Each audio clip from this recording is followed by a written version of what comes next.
বিভিন্ন মিষ্টির দোকানে আপনারা বেশ অনেক রকমই মিষ্টি কিন্তু অবশ্যই খেয়েছেন, কিন্তু আজকে আমি আপনাদেরকে যে ডেজার্ট রেসিপিটি বানিয়ে দেখাবো সেটা হবে একদমই অন্যরকম, আর এর টেস্ট হবে অনেকটাই সুন্দর। আশা করছি আপনাদেরকে এই ডেজার্ট রেসিপিটি খুবই ভালো লাগবে। আর আপনারা দেখছেন স্পাইসি কুকিং। চলুন তাহলে শুরু করা যাক আজকের আমাদের এই ডেজার্ট রেসিপিটি। প্রথমে দেখুন, আমি এখানে একটা কড়াই কিন্তু আগে থেকেই গরম করতে বসিয়ে দিয়েছিলাম। সেই কড়াইয়ের মধ্যেই প্রথমেই দিয়ে দিলাম কিছুটা পরিমাণে এখানে জল। এই জলটা দেওয়ার একটাই কারণ, যখন দুধটা দেবেন তখন কিন্তু কড়াইয়ে লেগে যাবে না। তারপর আমি এখানে প্রায় 2 লিটার মতন ফুল ফ্যাট মিল্ক কিন্তু ইউজ করব।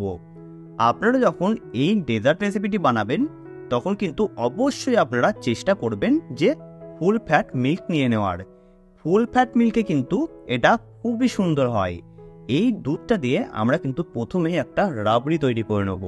আপনারা কিন্তু অবশ্যই ফুল ফ্যাট মিল্ক দিয়ে খুব সুন্দরভাবে সেম প্রসেসে একটা রাবড়ি কিন্তু তৈরি করে নেবেন।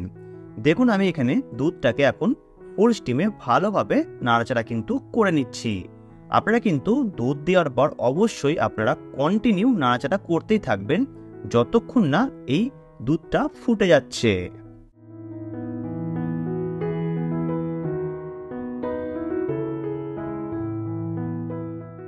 দেখুন, আপনারা দেখে বুঝতেই পাচ্ছেন যে আমাদের এখানে দুধটা কিন্তু অনেকটাই ফুটে এসেছে।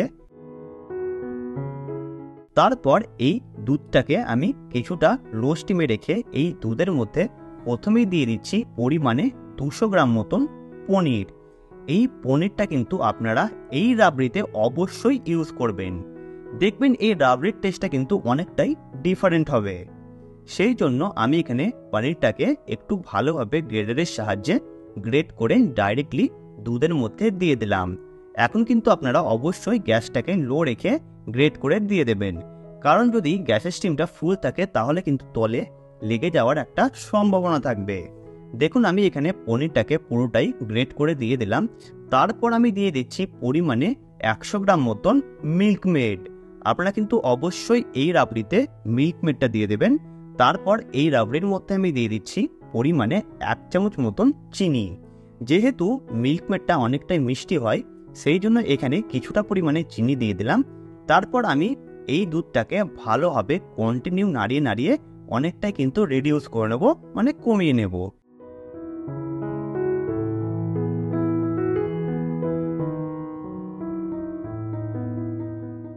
এইখানে আমাদের রাবড়ি বানাতে প্রায় 30 থেকে 35 মিনিট মতন সময় লেগেছে। অবশ্যই ফুল স্টিমে কিন্তু আমি এখানে রাবড়িটা তৈরি করছি। দেখুন আমাদের রাবড়িটা কতটা কমে এসেছে, দেখে বুঝতেই পারছেন যে দুধের লেয়ারটা কতদূর ছিল আর কতটা এখানে কমে কিন্তু গিয়েছে। তারপর আমি আবারও ফুল স্টিমে ভালোভাবে নাড়াচাড়া কিন্তু করতে থাকছি। দেখুন আমাদের এখানে কতটা পরিমাণে দুধটা কমে গেছে। রাবড়িটা কিন্তু প্রায় 80% আমাদের এখানে কমপ্লিট হয়ে গিয়েছে। এরপর এই রাবড়িতে একটু জাস্ট ফ্লেভার আনার জন্য আমি কিছুটা পরিমাণে এখানে এলাচ দিয়ে দিলাম। আমি কিন্তু এখানে আগে থেকে এলাচটা এই দুধের মধ্যে দিয়ে দিইনি, কারণ আগে থেকে যদি আপনারা এলাচটা দিয়ে দেন তাহলে কিন্তু দুধের মধ্যে পুরোটাই এলাচ এলাচ একটা ফ্লেভার কিন্তু চলে আসবে। আমি এখানে জাস্ট সামান্য একটু এলাচের ফ্লেভার আনার জন্য কয়েক টুকরো এলাচ দিয়ে গ্যাসের স্টিমটা লো করে ভালোভাবে নাড়াচাড়া করতে থাকছি। ঠিক 10 মিনিট নাড়াচাড়া করলেই রাবড়ি কিন্তু পারফেক্টলি তৈরি হয়ে যাবে। দেখুন আমাদের রাবড়ি কিন্তু তৈরি হয়ে গিয়েছে। তারপর ঠান্ডা করে নিলে এটা কিন্তু পারফেক্টলি রেডি। তারপর এখানে একটা প্যান বসিয়ে দিচ্ছি গরম করার জন্য। সেই প্যানটা গরম হয়ে গেলে পরিমাণে আমি এখানে 1 চামচ মতন ঘি দিয়ে দিলাম।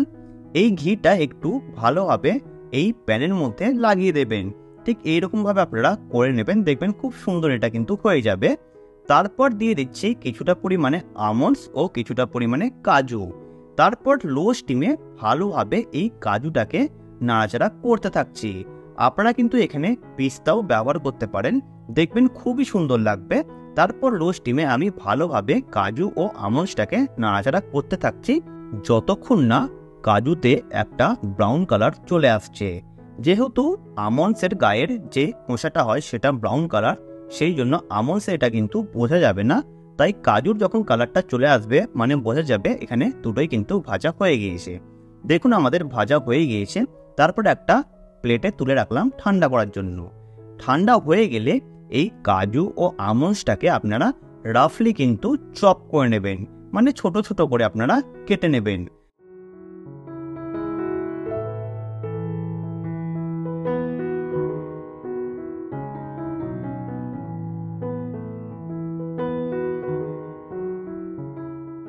এখানে আপনারা যে কোনো সাইজের কিন্তু কেটে নিতে পারেন, কোনো কিন্তু অসুবিধা হবে না।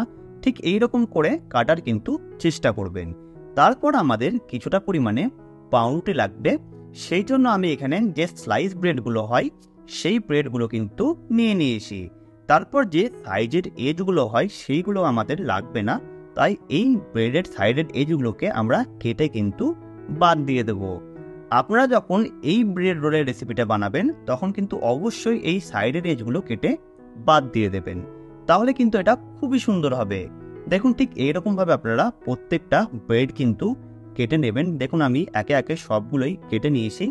তারপর এই ব্রেডগুলোকে বেলে নেব আমরা, সেই জন্য একটা বেলির সাহায্যে ঠিক প্রেস দিয়ে যেরকমভাবে আপনারা রুটি বেলেন ঠিক এইরকমভাবে আপনারা একটু প্রেস দিয়ে বেলে একটা পাতলা কিন্তু শিট তৈরি করে নেবেন।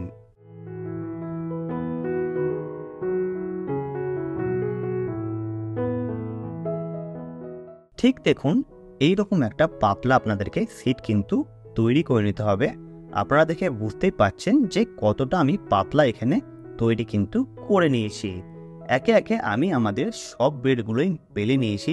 দেখুন এরপর আমরা রাবড়ি রোলটা বানাবো, সেই জন্য প্রথমে আমি এখানে একটা ব্রেড শিটের উপর কিছুটা পরিমাণে রাবড়িটা দিয়ে দিলাম। দেখুন তারপর আমি ভালোভাবে এই ব্রেডের মধ্যে লাগিয়ে দিলাম। তারপর এই ব্রেডের ওপরে আমি দিয়ে দিচ্ছি আমাদের সেই কেটে রাখা আমন্ড ও কাজুটা। তারপর দেখুন ঠিক এইরকমভাবে আপনারা আস্তে আস্তে কিন্তু এই রোলটাকে করে নেবেন। একটু ধৈর্য ধরে করবেন, দেখবেন এটা কিন্তু খুবই সুন্দর হবে। দেখুন আমি এখানে একটা রোল কিন্তু তৈরি করে নিয়েছি। তারপর এই সাইজের যে এজটা হয় সেটা কিন্তু কেটে বাদ দিয়ে দিলাম প্রেজেন্টেশনের জন্য। আপনারা কিন্তু এটা রেখে দিতেও পারেন, দেখবেন এটা কিন্তু খুব সুন্দর আপনারা তৈরি করে নিতে পারবেন। ঠিক সেম প্রসেস কিন্তু আপনারা ফলো করবেন। দেখুন আমি আপনাদেরকে আরও একটা বানিয়ে দেখাচ্ছি।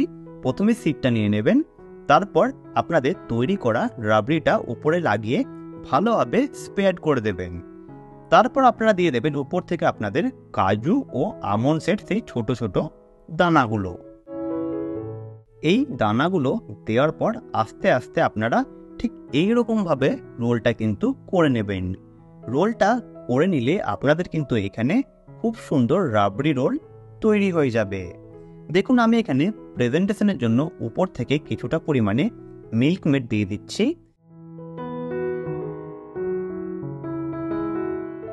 তারপর একটু উপর থেকে দেখতে সুন্দর হওয়ার জন্য কিছুটা পরিমাণে চকলেট সিরাপ।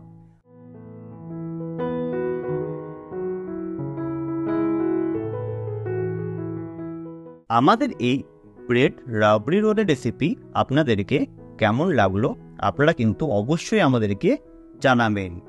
আর ভালো লাগলে চ্যানেলটি সাবস্ক্রাইব করে পাশে থাকা বেল আইকনটি প্রেস করে দেবেন।